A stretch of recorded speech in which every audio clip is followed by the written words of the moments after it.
Assalamualaikum warahmatullahi wabarakatuh. Pada pertemuan kali ini kita akan membahas mengenai ekonomi Indonesia. Produksi dalam ekonomi Indonesia. Kegiatan ekonomi adalah kegiatan jual beli yang melibatkan para pelaku ekonomi, yaitu produsen dan konsumen. Produsen dengan tugasnya menghasilkan produk atau jasa, dan konsumen sebagai yang membutuhkan produk dan jasa dari produsen. Membuat kedua pelaku ekonomi tersebut memiliki keterkaitan yang mutlak. Selanjutnya ada teori produksi. Produksi adalah suatu proses di mana barang atau jasa yang disebut masukan atau input diubah menjadi barang-barang atau jasa-jasa yang disebut hasil atau output. Fungsi produksi adalah suatu persamaan yang menunjukkan jumlah maksimum hasil atau output yang dihasilkan dengan kombinasi masukan atau input tertentu. Fungsi produksi menunjukkan sifat hubungan di antara input dan output yang dihasilkan. Teori produksi itu ada dua macam. Yang pertama, teori produksi jangka panjang. Apabila seorang produsen menggunakan faktor produksi, maka ada yang bersifat variabel dan ada yang bersifat tetap. Yang kedua, ada teori produksi jangka pendek.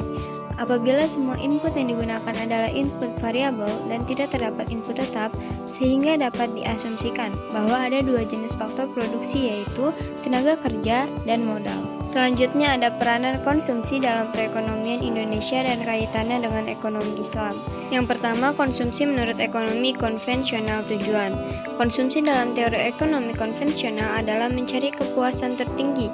Penentuan barang atau jasa untuk dikonsumsi didasarkan pada kriteria tingkat kepuasan tersebut. Tingkat konsumsi seorang konsumen hanya ditentukan oleh kemampuan anggarannya.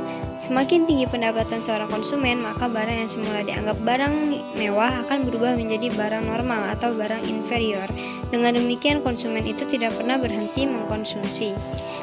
Dan yang kedua ada konsumsi menurut ekonomi Islam.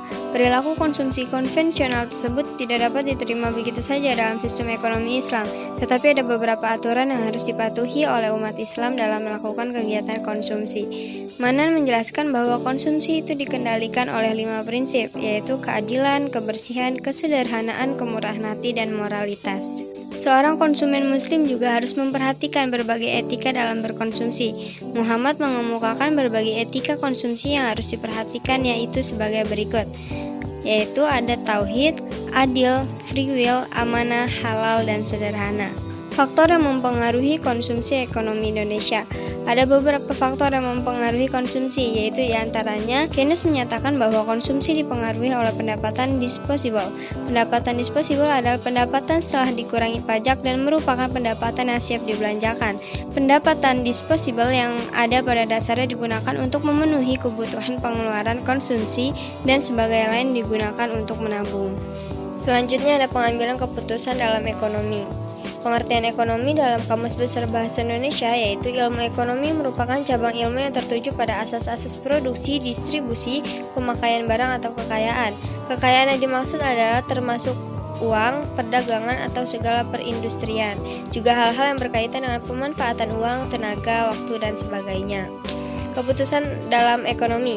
Pada dasarnya ilmu ekonomi itu selalu berhubungan dengan pengambilan keputusan ekonomi. Bahkan dapat dikatakan ilmu ekonomi merupakan suatu perangkat alat analisis yang dapat membantu kita membuat keputusan terbaik di dalam hidup, khususnya keputusan ekonomi. Tujuan pengambilan keputusan itu dapat dibedakan menjadi dua, yaitu bersifat tunggal dan bersifat ganda.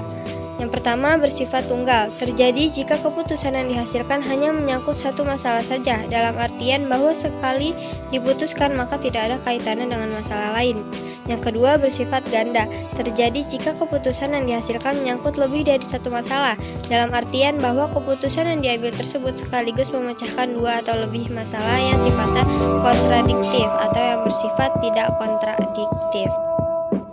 Selanjutnya ada fungsi pengambilan keputusan dalam ekonomi.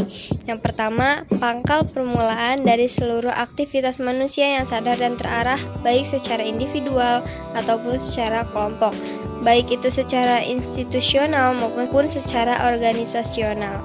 Yang kedua, sesuatu yang bersifat futuristik, dalam artian menyangkut dengan masa depan yang akan datang, di mana efek atau pengaruhnya berlangsung cukup lama. Mungkin cukup sekian materi pada kali ini. Semoga bermanfaat. Wassalamualaikum warahmatullahi wabarakatuh.